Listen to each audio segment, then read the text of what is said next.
What is up, everybody? Louis back here again for another very fun card, in my opinion. UFC Charlotte, North Carolina, finally in front of an audience again. The main event, very interesting one. You got Jairzinho Biggie Boy Rozenstruik taking on Jailton Almeida. Almeida number 12, Rozenstruik is number 9. They're trying to strap Jailton Almeida to a rocket ship. Who knows what's happening with John Jones and Stipe. They need to set up contenders. They need to set up superstars in the heavyweight division. And in my opinion, I mean, this is a perfect matchup for Jailton Almeida. And they also switched the main event and the co-main event of Anthony Smith and Johnny Walker, specifically of Jailton Almeida showcase. So it's very interesting. And then the co-main event, another fun one, another big fight for the weight class at 205. Anthony Smith, number 5, taking on Johnny Walker at number 7. Are Jamal Hill and Yuri Prochazka, are they going to fight in August? We don't know, but the winner of this fight is going to set themselves up to possibly be in that title conversation, possibly a backup or short notice replacement, that kind of a role. Because what is Magomed Ankalaev doing? And we don't know. We don't know what Jan Blachowicz is doing. Are they going to rematch? So 205 is kind of a mess right now, and it all needs to get ironed out. So they're just trying to get guys to be on deck. And then you got Ian Garry taking on his toughest test to date, Daniel Rodriguez, coming in at number 15. Ian Garry trying to make his way into the rankings. Should be a fun night. So just get right into it. 135 pounds, women's bantamweight. Jessica Rose Clark making her return off of a horrible injury, taking on UFC newcomer Tenera Lisboa. Rose Clark took on Julia Stoliarenko her last fight. In the first round, she dropped her with the 1-2 in the pocket right away. But then she was eating some jabs whenever she was throwing her wide left hooks. And then she's able to get the double leg off of a step-in 1-2. But then she gets armbarred from half guard and gets submitted. So, yeah. And then she took on Stephanie Egger before that. And then in the first round, she gets the body lock off of an overhand by Stephanie. But then she gets tripped with an overhook. With the overhook trip, kind of feeds her hips into it. But then she's able to keep the whizzer. And then she's able to shoot a double again. And then she's able to get her... And then she gets right back to the clinch. But then she gets hip tossed again into the scarf hold position. And then she eats some ground and pound. And then she gives up her back. But then she rolls through, tries to escape it, and then she gets submitted with an armbar from the top position. So, yeah, she's her kryptonite is armbars. So, tough one for her. She's just looking to get a win here. And then Tenera Lisboa, she took on Conce Oliveira in a promotion I haven't heard of before. In the first round, she eats some overhands in the pocket. But then she's able to land some knees to the body, and then she's able to get the body lock around the back, drags her down to the mat, and then she's able to keep the clinch when she gets back up, and then she's able to use the back trip right into the side control, land some nasty elbows. And then the second round, she clinches her to the fence, goes for the head and arm throw. Then she's able to, take her back, and then transition into full mount, land some nice ground and pound, and then gets the arm triangle submission from half guard. So, pretty good on the ground. Both these ladies, decent grappling capabilities. Just Jessica Rose Clark gets caught in those arm bars. Tenera Lisboa, minus 115. Jessica Rose Clark, minus 105. Yeah, I don't know. I'm going to go with the slight underdog, Jessica Rose Clark. Who knows? I don't know. Second fight of the night at 170 pounds, a fun one. Brian Battle taking on Gabe Green. Brian Battle trying to bounce back after a tough loss. He took on Renat Ratinov. In the first round, he lands some body kicks, but then he eats the overhand, and then he gets taken down with the blast double, eats some ground and pound. He tries to wall walk with his back to the fence. He's doing the right things, and he gets to his feet, but then he gets tripped yet again, gets taken down again, and he tries to go for the triangle. No real threat there. Then the second round, he gets pressed with some hooks in the pocket, but then he gets taken out with the double off the fence, and he tries to push him off his hips. Then he's able to get to his feet, and then he goes for the guillotine, and he loses it. And that's just not a good technique to use whenever you're just trying to get away from somebody's guillotine, because if you don't get it, you're screwed. Then the second round, he lands some leg kicks and jabs, but then he gets dropped with a cross off his step-in leg kick. But then before that, he took on Takashi Sato. In the first round, he lands some teeps and then some side leg kicks, and then he just kind of backs out of range, and then he lands a right cross and then a right head kick in succession, gets a knockout. who would have thought he's got that kind of power? So it's a mixed bag for him. You know, Fakretnov is a very tough wrestler, and, you know, Brian's still new to the UFC. So, you know, he fought hard. He didn't give up on himself. So, and then Gabe Green, he took on Ian Garry his last fight. In the first round, he skirts the fence. He lands a 1-2 head kick, and then some inside leg kicks. And then he lands a straight off of Ian's hooks. And then he lands a straight to the body, but then he gets rocked with some 1-2s when he's coming in towards them. But then he ate a straight combo and a head kick when they're going inside the pocket. Then in the second round, he eats some 1-2s. But he's ripping the body, and then he gets clinched and taken down with the inside trip by Ian. But then he's able to scramble, and then he gets around his back and standing against the cage, and then he's able to get a mat return. But then he can't really hold him down for too long, and then he eats some 1-2s off of when he's loading up with his right hook. But then he chases him down, and he lands a lead left hook on him. Then in the third round, he lands some leg kicks and some straight lefts, but then he gets dropped with the 1-2 whenever he's loading up. But then he's able to get right back up, and he gets right into the clinch again. Then he lands some leg kicks on the fence, but then he eats some crosses, countered off of his overhands. So, but, you know, he chased him down the whole fight and put that pressure on him, which is what we were looking for. Gabe Green, minus 135, Brian Battle, plus 115. Tougher one for me. Both guys, well, we kind of know what Gabe Green is. He's going to be that tenacious guy that's going to chase you all across the octagon and put the pressure on you and try to hurt you if he can. Loads up a lot. And then Brian Battle, a little unproven. He recently moved down to 170. I would say Gabe Green has a slight wrestling advantage, but I think Brian Battle has enough wrestling defense to keep Gabe Green off of him, or at least be able to get back up. And then Brian Battle, you know, he's got some good movement too. But I think how this fight's going to go. I think Gabe Green's going to walk him down. I think Brian Battle will be able to piece him up and utilize his kicks. He's use his length on him, land some body kicks, some keep kicks. Just stuff those takedowns. Hopefully Gabe Green slows down by the third round. But Brian Battle is a slight underdog. I like that price a lot, and I think he's still improving. So I'm going to go for Brian Battle, plus 115, and, you know, we'll see how it goes.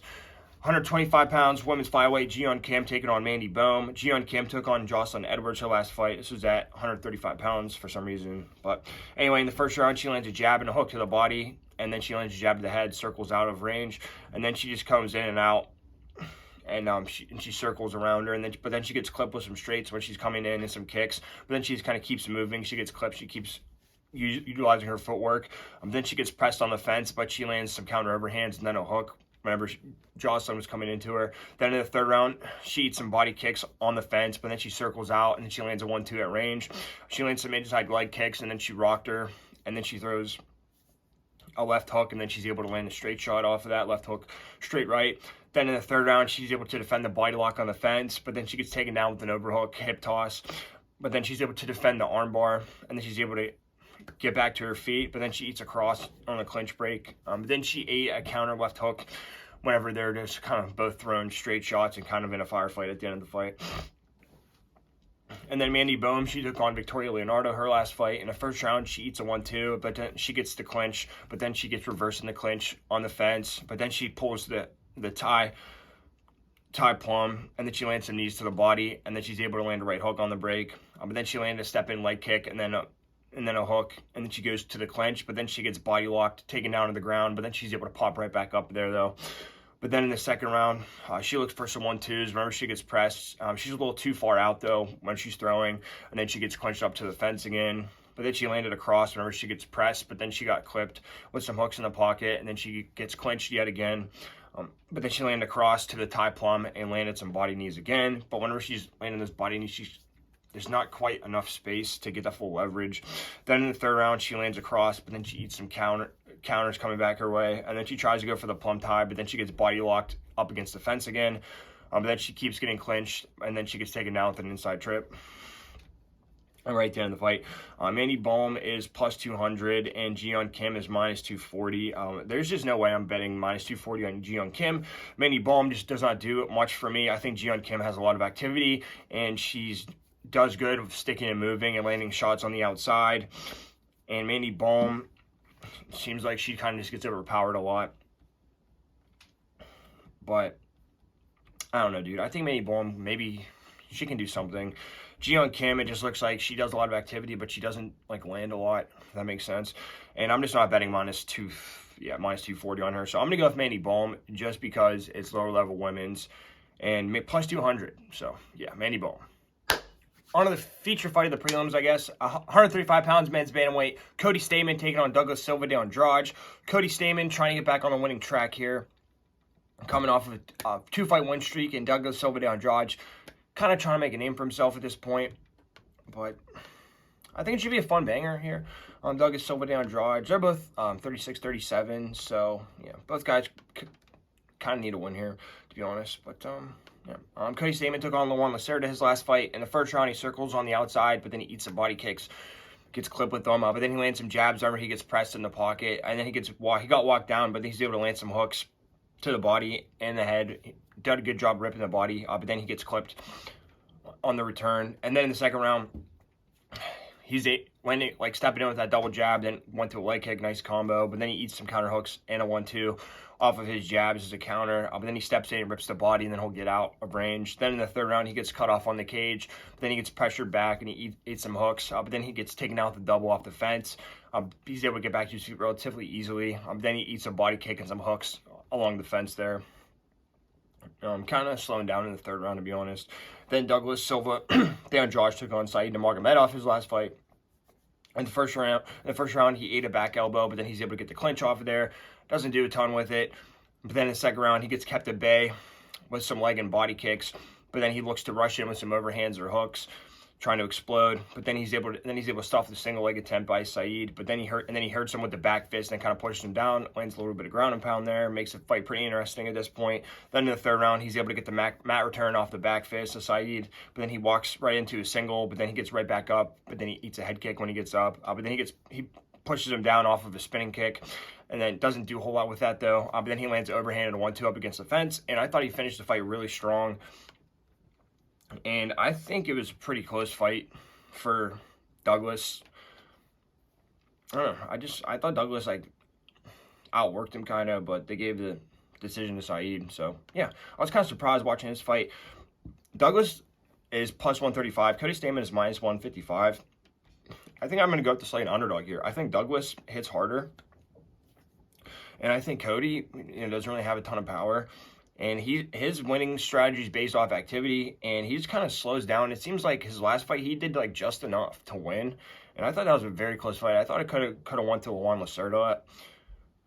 And Said Nurmagomedov, he's a tough customer, man. He's pretty good. And Douglas Silva de Andrade gave him a lot to handle. So, based on the odds, I'm going to go with Douglas Silva de Andrade here. Maybe if he can even get a takedown or something like that, or clinch him up, and just kind of Cody Stamann can't get his activity going, I think he could steal a round or two. I think it's worth the underdog pick. I'm going to go with Douglas here. All right. Co-main event of the prelims, 265 pounds men's heavyweight. Carl Williams taking on Chase the Vanilla Gorilla Sherman. Another fun, sloppy, low-level heavyweight fight. And Carl Williams is on a bit of a run here. And if he can beat Chase Sherman's kind of the guy where it's like, if you can beat Chase Sherman, you're somewhat decent. And if you can't beat Chase Sherman, you're never going to do anything, and you'll be relegated to the low level of heavyweight. So if Carl Williams beat Chase Sherman, he kind of levels up in a way here. So it's a pretty interesting fight. Carl Williams, he took on Lucas Brzezinski's last fight. In the first round, he's able to split the jabs. He throws some overhands and a leg kick, gets the blast double, and then he's able to keep the clinch. And then he gets another single leg trip takedown whenever he gets up. And that's a good thing about Carl Williams. He can ride guys and keep them down on the ground. He's a good ability to do that, so that's huge. And then they both land some jabs and a cross there, just kind of going at it. But I think Carl gets the first round easily. Then the second round, he lands a left and right hooks, and then he drops them with that. And then he gets the mat return, gets some ground and pound from around the back, and then he's able to get the high single takedown, and then he's able to get around the back again and keep him down on the ground and kind of almost finish him there, but got a little tired. Then in the third round, he gets a clinch to the single with the inside trip. And then he's able to get the cross wrist on the back and just land some ground and pound. And they're both very exhausted. So he couldn't really go for he couldn't get the finish, but he tried. So that's what we're looking for here. And then Chase Sherman, he took on, who did he take on in his last fight? Chase Sherman. I'm going to go ahead and look at the Jared Vanderaa fight just because Jared Vanderaa has some kind of type of grappling. Oh, yeah, he took on Waldo Cortez Acosta, who has no wrestling at all. So I thought the Vanderaa fight would be better to look at. In the first round, he slips the jabs and leg kicks, and he's able to land a straight right. And then he lands a body kick, but then eats some counter hooks, and then he misses the overhand, gets a little too overextended there, gets a little, you know, he just kind of loads up for no reason. Then the second round, he lands a 1-2 at range. Then he come in, but he eats some jabs walking forward. But then he eats a hook combination off of a straight inside the pocket. And then he lands a right hook and a jab, though, toward the end. Then in the third round, they both kind of trade overhands and some straights in the pocket. Then he kind of walks into some jabs, but he's okay eating jabs, I guess. And he lands a right cross and then a right hook in the pocket, rocks him with that. And then he just unleashes on him and gets a TKO victory, standing. So very good performance. I thought he was losing, and he got it done. Chase Sherman has power. He's very slick. That's how he hurt him like that. And then, yeah, because Jared Vanderaa was coming in like too wide of a hook, and then Chase Sherman was able to slip it and land a nice counter. So Chase Sherman's slick when he wants to be. Chase Sherman is plus 330. Carl Williams is minus 410. This line is insane, but I just don't see a path to victory for Chase Sherman. If he can keep it on the feet, but I think Carl Williams is going to get him down. Carl Williams was able to take down Jimmy Lawson in the Contender Series. Jimmy Lawson was a Division I All-American heavyweight that wrestled at Penn State. So if that doesn't speak a lot, I don't know what does. I mean, that's insane to think about. And, you know, Chase Sherman, he's just a brawler. And Carl Williams, if he can just clinch him up and doesn't get knocked out, doesn't get hurt, you know, it's not like Chase Sherman cannot be taken down. I think Carl will be able to get the takedowns at some point. The first round might be a little hard, but I think Chase Sherman's going to slow down. I mean, Carl Williams will as well, but Carl Williams, he can get that takedown. He can keep you down. That's the difference here. So I'm going to go with Carl Williams. I just cannot keep betting on Chase Sherman anymore. And Carl Williams by decision is plus 200. I think that's the play here. I don't think he's going to knock him out or submit him. And, you know, Chase Sherman's pretty tough as well. So I think decision. And then the whole fight to go over 2.5 rounds plus 115. I think that's a very good bet. So big line, but decision and over 2.5 rounds. Nice little profit right there. The main event of the prelims, the fight of two immortals. Both these guys were pronounced dead at some point in their life. Matt the Immortal Brown taking on Court McGee. This is just a fun legend fight. That's all that is. You want to see some violence. I hope you like two old guys beating the shit out of each other. Matt Brown took on Brian Barberena. His last fight, this was over a year ago, UFC Columbus. I was there. Awesome. In the first round, he clinched, and then he gets the foot sweep. He uses foot sweep, the tie plum, lands some knees to the body, and then he gets the body lock, gets the outside trip right into side control. Can't keep him down for very long, though. But then back on his feet, he landed a body kick and a 1-2 combination. Then he reacts to the front, and then he eats a pocket, but then he gets taken down, and then he's able to get the foot sweep. And then in the second round, yeah, he's utilizing that foot sweep, and it was a pretty slick takedown. And then in the second round, he lands a body kick at range. He level changes, then he rips the body right to the double leg. But then back on the feet, he gets rocked with an elbow whenever he's trying to clinch, but then he gets the body lock whenever Brian Barberena is loading up with his hooks, he's able to go right into that body lock. Pretty slick, pretty veteran move. But then he's a little too high, and then he tries to go for the armbar, but then he gets reversed on the ground. Just a little too high off of his back. And then he lands a left hook to the body, a right hook to the head, but then he eats some counter hooks in return from Barberena. Then in the third round, he chases him, looks for the body shot, but then he eats a hook in return. But then he's able to utilize the foot sweep right into the front headlock, and then he's able to get around take his back standing. Can't do a whole lot with it though. But then he gets a blast double.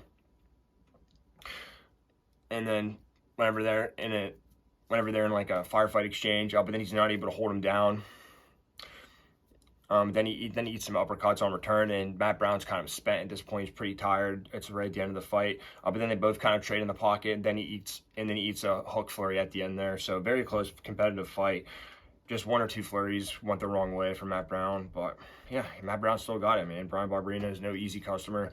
Then Court McGee took on Ramiz Brahimaj his last fight. In the first round, he jabs to the body, then he lands overhand left to the head, and then he's able to go to the clinch, and then he's able to complete the double leg off the fence. Then he eats some lead left hooks, but then he's able to land overhand right, drops him right at the end of the round. And then the second round, he's off balance with his leg kick, but then he gets double legged, but then he gets reversed, but then he's able to get the double to his back again. He's able to scramble out and complete his own double leg takedown, and then back on the feet, he lands a 1-2 at range off of Raheem Maz's jab. And then the third round, he's able to complete the double leg off the fence, right into full guard. And then he's able to take his back up against the cage, put his left hook in, the Colby Covington special, just kind of ride him out. And then before this fight, though, he got knocked out pretty viciously. So, you know, there's not much you can take from that fight, but you don't want to forget that fight. But Jeremiah Wells is a monster, so. But yeah, nonetheless, took a lot of damage. Court McGee, minus 215. Matt Brown, plus 185. I'm just going to go with Matt Brown, just based on the money line. Two older guys that are definitely, this might have one or two more fights left total. And, you know, Court McGee, he's coming off that vicious knockout. I don't know how much that's going to play into it, but Matt Brown has those vicious elbows. He's not really knocking too many guys out these days anymore, but he can get in there and bang. And, you know, if Matt Brown can just stop the takedowns or land some big shots in the clinches, keep Court McGee off of him, I think he can get it done. And this is a coin flip fight to me anyway, so plus 185 is a lot of value. I'm going to go with Matt the Immortal. First fight on the main card at 170 pounds, men's welterweight. Tim Means taking on Alex the Great White Shark Morono. Tim Dirty Bird Means. Should be a fun banger here. Both guys kind of just in that fun fight territory that might take on some legends. And, you know, both guys need to win here, so it should be fun. Tim Means took on Max Griffin his last fight. In the first round, he gets dropped with left hook and then a right hook whenever he's standing in the pocket. But then he's able to utilize the switch to get back up to his feet. Good scramble ability. But then he ate a step and right cross at the end. But then in the second round, he pressures, and then he eats some front face kicks, just kind of coming in a little too overzealous, trying to get it back. Then in the third round, he lands a left hook to the body and then gets the double against the fence. He's able to hit the pass by shrug, and then he gets his back, but then he gets reversed, and then he gets taken out the double leg. Then he's able to get the single leg takedown off the fence right at the end of the fight there, and pretty competitive fight, man. And he battled back from getting dropped pretty viciously, so it was a close one, man. I think he kind of gave it to Tim Means, so. And then Alex Morono, he took on Santiago Ponzinibbio his last fight. This fight was on like a week notice or something crazy like that. In the first round, he lands a 1-2, and then he circles on the outside, and then he dips in, lands a jab, and then overhand right. And then he gets clipped with the right cross, and he misses the back fist, but then he's able to drop him with the right hook.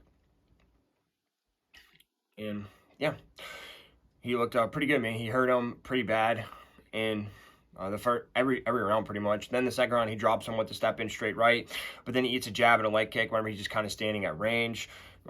He had this weird moments where he would just kind of like stand there and just not move out of the way. I don't know if he was tired or why. And by the third round, he got noticeably more tired, you know, and rightfully so. Took it on short notice. But then in the third round, he eats a slide in left hook, but then he rocks him with a right hook counter, and then he eats some overhand rights when he's standing at range. And then he just gets KO'd, and you know you could tell it stumbled him pretty bad, and he just had nothing left in the tank. So sucked, man. He was putting together such a great fight, and you know, just got clipped.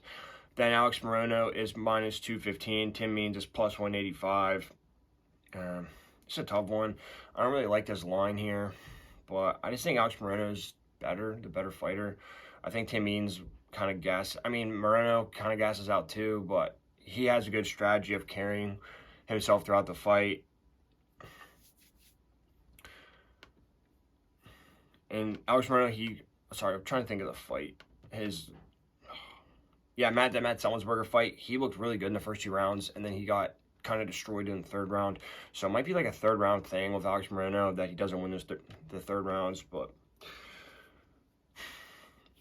I just think Alex Morono, you know, he's more precise. He has a decent amount of power. I think he can hurt Tim Means.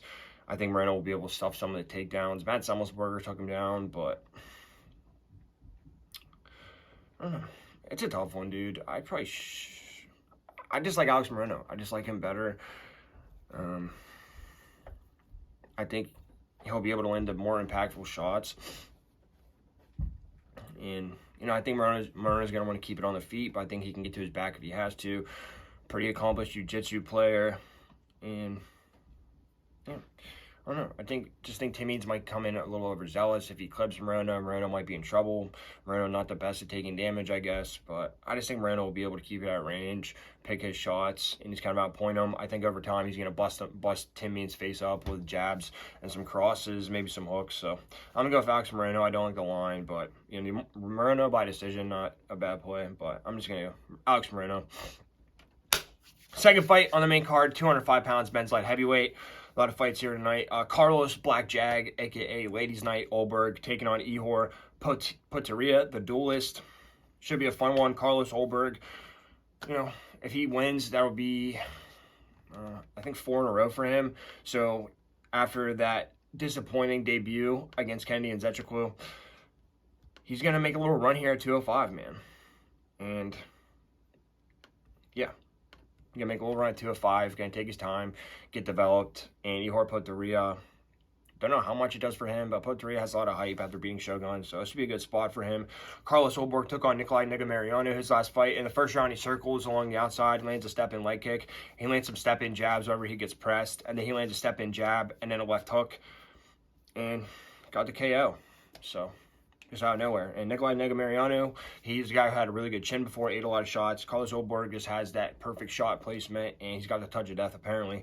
Then Ihor Potieria took on Shogun Hua his last fight. In the first round, he eats a check left hook whenever he's throwing his hook in the pocket. But then he's able to get that clinch off the hook, and then he lands a foot sweep into the clinch against the fence. And then, he lands a foot sweep in the clinch along the fence there, gets a takedown. But then he's back on his feet. He lands a short right and then a left hook, which drops him. And then he lands a hook flurry and just gets the TKO victory. And Shogun Hua is more than past it at this point. So that fight doesn't say a whole lot to me. Ihor Potieria plus 330, Carlos Ulberg minus 410. Ihor Potieria, I mean, he got hurt by Shogun Hua. And, yeah, I mean, Ihor, he's very tenacious. And he's kind of walks forward and just throws big shots on guys. And Carlos Ulberg, you know, he learned his lesson against it from his first fight. He takes his time. He looks for his shots, tries to beat the guy with timing, and tries to look for his counter opportunities. I think Carlos Ulberg is a smart fighter. I think he's developing. I think he looked good in 3 fights. And I think he's going to, I don't know if he'll get the knockout, but I think Carlos Ulberg, he'll be able to find those shots he's looking for against Potieria. He has a good jab. He can establish that. And he'll be able to keep him off him with leg kicks. As long as Carlos Ulberg can just kind of keep sticking and moving against Ihor, I think he's going to wear him down every 3 rounds, definitely. But the line's insane. Carlos Ulberg by KO, minus 190. I don't mind that one.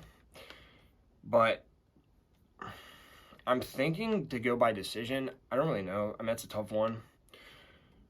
But I just like Carlos Ulberg by KO, minus 190. I think he can find it. I think Ihor Potieria is the guy that's kind of, he's all or nothing, so in the 3rd round, he's going to go for it. I like Carlos Ulberg by KO, so we'll see.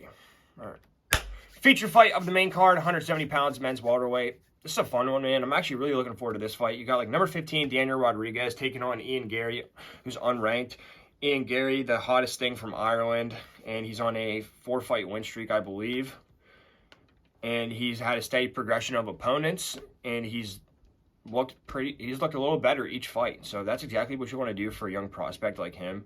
And Daniel Rodriguez, if he's trying to get, Ian's trying to get to the rankings, the perfect logical next step up for him. And Rodriguez coming off a loss, so maybe now's the time to get him. And it should be fun. So, and Rodriguez, you know, he's trying to just prove, like, hey, I'm that guy. I'm still here. I'm a staple of the division, and I'm not going to let this guy pass me. So both guys have something to gain here. Daniel Rodriguez took on Neil Magny his last fight. In the first round, he lands some left hooks to the body, and then he gets a single to the body lock takedown. Then back on the feet, he slips a jab into the clinch, and he walks into some straight rights when he's coming in off of his leg kicks, and then he gets passed by in the clinch, and he gives up his back toward the end there. And then in the second round, he eats some head kicks at range, but then he lands a straight left to the body, and then straight left to the body, left to the head. Really nice slick combination from him. He's very slick. But then he eats a blitz, and he gets clenched to the fence. He throws some jabs, but they're just a little too short at range. But then he eats a 1-2-1 in return from Neil Magny. But then he gets a jab to the clinch. And he's just trying to kind of slow the fight down. And you can see Rodriguez getting a little more tired at this point here. And Neil Magny's a cardio machine. Then in the third round, he lands a jab and he rips the body. But then he lands left hook, which rocks him. And then he gets on top, but he doesn't land any ground and pound. And he just kind of lets Neil Magny off the hook. So I don't know about that. I think he should have just stayed on him and beat the shit out of him, but whatever. But then he eats overhand and he gets passed by again, gives up his back on the mat, and then he's able to get up, but then he gets caught in a darce and gets drugged back down to the mat by Neil Magny and gets submitted in there. So, yeah, man. And it looked like he was just too tired to fight it properly. That's what it looked like to me. So, yeah, that was a tough one for Rodriguez. And then Ian Garry took on Song Kenan his last fight. In the first round, he lands some leg kicks and a 1-2 at range, but then he lands a jab and a left hook to the body. But then he gets dropped with a left hook to the head because he throws left to the body, resets, doesn't put his hand back up, and then he eats a Titanic left hook from Song Kenan. So, but he fought the whole way through, and he took some ground and pound shots, and he battled through, and he made it to the second round, man. So Ian Garry's got a chin, so that's pretty good news, actually. Blessing in disguise. Not a blessing in disguise, but it's kind of good that we know that now. So, Ian Garry is a gamer. Then the second round, he eats overhand off of his jab, but then he lands some step-in jabs, and he backs out of range, and then he lands it straight to the body, and then he lands some front kicks and hooks, and then jab flurry. And he'll have these moments where he just sees openings and he'll just land 4, 5, 6 shot combination on him and throw some kicks in there as well. Pretty dynamic. And then he lands a jump knee and then some front kicks and jabs at the end of the round. Then in the third round, he lands a double jab and then a right cross. Then he gets rushed and he eats a hook though, but he's okay. He just kind of backs out, regroups himself. Then he lands a left and right to the body and then a jab and then a cross. And then he lands a jab and then a 1-2. And just a giant flurry against the fence, throws an uppercut in there, throws a front kick, he just throws the kitchen sink at this guy, literally.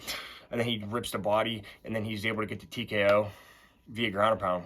He falls to the ground, gets behind him, beats the shit out of him from behind. Gets it done, man. Just pure tenacity. And maybe not necessarily one-shot knockout power, but he can hurt people, and he smells blood in the water. He's going to finish you. So, very good showing from Ian Garry. Besides getting dropped, but maybe it's kind of good. So he knows he can take a punch. Ian Garry minus 300, Daniel Rodriguez plus 250, excuse me. This line, a little out of whack. And I was fading Ian Garry early on, but, I learned over time that he's just very slick and he's fast and people have a hard time catching him. And even if they do catch him, he can get back up and he can win the fight. So, Rodriguez kind of didn't have a great showing against Li Jingliang. A lot of people thought he lost that fight. And then, Neil Magny submits him. Neil Magny doesn't really finish anybody. I don't know how heavy grappling is going to play a part in this fight, but they're both competent in that area. Ian Garry goes for those clinches as well. So does D-Rod. So I think it's going to just pretty much play out on the feet. And, Ian Garry just has to outwork him, which I think he can do. I think he's faster than Daniel Rodriguez. I'm going to go with Ian Garry minus 300. I don't like the line, but by decision, plus 120. Ian Garry, he only has one finish, and Daniel Rodriguez typically doesn't get finished. So I'm going to go with Ian Garry by decision, plus 120. The co-main event of the evening, 205 pounds, men's light heavyweight. I hope you like violence. Anthony Lionheart Smith taking on Johnny Walker, the Worm, I guess. Anthony Smith, number 5, Johnny Walker, number 7. Both guys trying to stay in that title race, man. We've got a new champion at 205. Is Yuri Prochazka going to come back? We don't know. They targeted that fight for August. I don't think that fight's going to happen. Magomed Ankalaev and Jan Blachowicz, have been on the sidelines. We haven't heard a thing out of either of them, really. So, Jan tried to fight Paulo Costa for some reason. So, yeah, man, 205 is kind of anybody. It's open for the taking. Johnny Walker has a loss to Jamal Hill. So, but, you never know what can happen, man. People can be backups. People get injured. Last-minute replacements. So, I think it's anybody's race to the title right now, man. So, and, Johnny Walker is on a bit of a career resurgence here. Anthony Smith, tough loss against Magomed. Does he still got it? I think that's the storyline. Is Johnny Walker new and improved? Can Johnny Walker be the prospect we thought he was originally before getting knocked out by Corey Anderson? So, I'm very excited for this fight. It's supposed to be the main event, but they switched it. You know what? I think this fight's better at 3 rounds. So, Anthony Smith took on Magomed Ankalaev his last fight. In the first round, he pressures on the outside. They both kind of trade leg kicks, and he's able to land a nice right cross. Doesn't land flush, though. And then he's kind of inches forward, and he's looking for those right crosses again off of Magomed's hooks. But then he looks for those lunge jabs, but then he gets backed up with the 1-2, then he eats a head kick. But then he lands a lunge cross, but then he eats a combo in return. And he eats a leg kick. Then the second round, you can tell there's something going on with Anthony's leg. He lands throws some wide hooks at range in a 1-2, but then he eats a jab. But then he's able to rip the body, and he gets the double to the fence, and then he can't get it. Pulls guard for some reason. I think that's when the leg injury played into the fight. And tries to pull guard. He eats some heavy ground and pound in full guard, and then he gives up his back and gets TKO'd from around the back. Just tough situation, man. Before that, though, he took on Ryan Spann September 21. In the first round, he gets his back taken standing off of a front kick, but then he's able to get free, and then he drops him with a check left hook. because Ryan Spann throws windmills.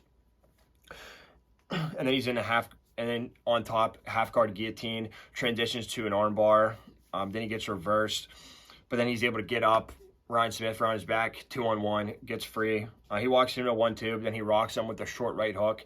Then he drops him with a jab and then a right cross, and he's able to get around his back, gets a submission with 2 second, like 2 second submission. So, yeah, man, Anthony Smith can bang, bro.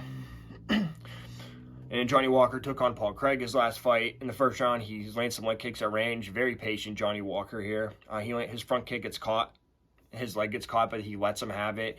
Throws that right cross, just lands some hooks and some back fists, and knocks out Paul Craig. So Johnny Walker is very cerebral now. So he gave him his foot on purpose. And then before that, he took on Ian Cutelaba. In the first round, he eats head kick at range. And then he throws up the head kick, but it gets caught, and he gets taken down into full guard. But he does a good job of neutralizing any damage from Cutelaba, wraps him up, gets both his hands around his neck, will get like an underhook or grab a wrist, and doesn't take any damage on the ground. So that was very good to see. And then he was able to push him off during the mount transition from Cutelaba, waited perfectly for that spot. Then he's in like an arm triangle. He grabs the arm triangle, takes his back whenever they're standing, hits a big mat return, and then he's able to get both hooks in around the back, goes for a couple neck cranks, and then he just softens him up with some ground and pound, sinks that rear naked choke, and gets a submission, man. Very good patient win from Johnny Walker. And Johnny Walker's very dangerous as well. So he's trying to put the two things together. Johnny Walker minus 115, Anthony Smith minus 105. Coin flip. I'm just going to go with Johnny Walker, man. I think Anthony Smith is a more complete fighter, but, he just got injured. I just don't know if we can trust him to be healthy. Who knows if an injury is going to happen again. And, he's just taking a lot of damage at this point. And Johnny Walker, I think he's on the rise again. He's on the comeback trail, and he's got a lot of momentum. And I think that plays a huge part into it. I don't exactly know how the fight's going to go. I could see Johnny Walker maybe knocking him out or something like that. Anthony Smith, he doesn't have show-stopping power. And, both guys competent on the ground. So it should be a fun one, man. It could go one round. It could be a 3-round war. I don't know, but I just like Johnny Walker overall. Yeah, just one of the things you just kind of feel how it's going to go. So I'm going to go with Johnny Walker here. Should be a fun fight, though. I'm very excited. The main event of the evening, 265 pounds, men's heavyweight. Jairzinho, Biggie Boy, Rozenstruik taking on Jailton, Moljadinho, Almeida. Rozenstruik, number 9, Jailton Almeida, number 12. They made this the main event for a reason. They want Jailton Almeida to be the next star at heavyweight. If you remember, Cyril gone and beat Rozenstruik in the main event, and that's how he got into his stardom. So they're kind of doing the same thing here. And on paper, it's a good matchup for Jailton. Rozenstruik, not a wrestler, big power puncher. So, can Jailton get the takedown? And if he gets the takedown, it's it. That's what everybody's thinking, right? So, I don't know. But Rozenstruik coming off a big win against Chris Daukaus. He's had his ups and downs, but he's just a staple of he'll be the bottom of the top 10, and he's a tough guy to get past, and he's kind of a test for the new up and coming stars. So. Should be a fun one, man. Should be pretty violent as well. Jairzinho took on Chris Daukaus his last fight. First round, he walks into a right cross, but then he rocks him with a check left hook, lands a knee to the head, which drops him, and then he lands a hook flurry, and then lands a lead left hook whenever Chris is running away. He chases him down, bam, drops him again, gets a knockout. Did not waste any time, under 30 seconds. Very impressive. And then before that, he took on Volkov, but it doesn't really say a lot about this fight. So before that, he took on Curtis Blades, another wrestler at heavyweight. In the first round, he pressed with some hooks off of a leg kick, but then he gets pressed and he eats some jabs. Then he gets clinched to the fence, and then he gets taken down with the outside trip very easily, actually, right into side control. Then he gets onto his hip, and he gets his back to the fence, and he's able to get up, and then he has a 2-on-1, uses the 2-on-1, and is able to get out. So he has decent get up ability. So, yeah. He can, if Jailton Almeida takes him down, it's not the end of the world. And then Jailton Almeida took on Shamil Abdulrakimov his last fight. In the first round, his front kick gets caught, and then he gets rocked with the right cross. But then he shoots a double. It's a little too extended, but then he's able to knee slide and pulls it off the fence, big slam off the fence. And then Shamil gets right back up, but then he keeps that body lock, gets the outside trip again, right in a full mount. But then he gets pushed off, but then he's able to take his back, and then he's able to get back into full mount, land some ground and pound, just kind of messing with him, and land some big elbows. When he's trying to open up the arm triangle, but short time left, so he just takes the position, tries to land some shots. Then the second round, he lands some leg kicks, and he gets the double off the fence, like almost immediately, and he takes his back, lands some ground and pound and back mount, and gets TKO. And he's trying to go for the rear naked choke, but he's unable to get it, so if he can't get the choke, he's just going to beat the shit out of him, and that's exactly what you want to see from a grappler. So, very good performance. Jailton Almeida, minus 490. Rozenstruik, plus 390. If you want to go with Rozenstruik, go ahead, but higher level heavyweight, I think Jailton Almeida is going to do what he's supposed to do. He might need a couple shots. He can take a shot from Shamil. I understand Rozenstruik might hit harder than Shamil, but I think Jailton can do it. I don't know if Jailton's going to get a first or second round finish, though. I think it might be a little tougher than people think, because Rozenstruik is still a dog. He just can't wrestle. So, but I like Jailton Almeida. I think it's going to go how it's supposed to go. I think he's going to be able to get those takedowns. Jairzinho doesn't have great takedown defense. He has decent get-up capability, but I think Jailton can still take him down. And, you know, Jailton doesn't have unlimited cardio. He's getting a little tired at the end of the second round. So, but so does Jairzinho. So, but Jairzinho has gone 5 rounds before, so something to think about. The line's way out of whack, but it's Jailton Almeida, so I just think he's going to get done. I think it's his spot. I think it's his time right now. Jailton Almeida, by knockout, plus 180, because submission was minus money, so knockout or submission, good as any. I'm going to go with knockout. I think he can get, I think that makes sense. I don't know if he can, I mean, he can't submit Rozenstruik, but I think, you know, I can see knockout via ground, TKO via ground and pound, and then the whole fight to go over 1.5 rounds, plus 110. I think that's the easiest money right there. It's definitely going to go longer than that. So I'm going to go with Jailton Almeida, and heavyweight should be exciting if he gets the victory. All right, everyone, thanks for riding with me. I appreciate it. Like, share, subscribe, Instagram, Twitter, Snapchat, all that stuff. Give me some suggestions. I need it. We can have a conversation. If you need any help from me, I can do it. Have any questions, let me know. Let's see some upsets. Let's see some violence. And let's see some profits. Go like everyone. Let's do it again this week.